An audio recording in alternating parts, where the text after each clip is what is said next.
Hello, ഇന്നൊരു അടിപൊളി മസാല ദോശ എങ്ങനെ ഉണ്ടാക്കാൻ നോക്കട്ടെ.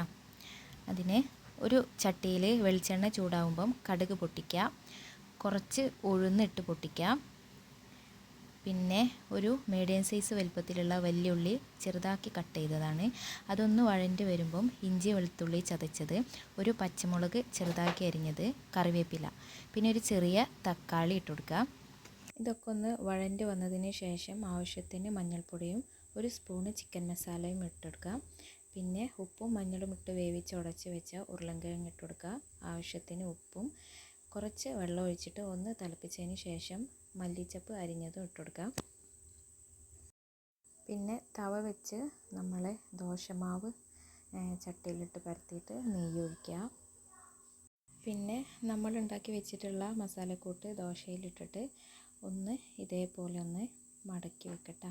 അപ്പോൾ ഇത്രേ ഉള്ളൂ മസാല ദോശ. അപ്പോൾ വീഡിയോ ഇഷ്ടമായാൽ ലൈക്ക് ചെയ്യണേ.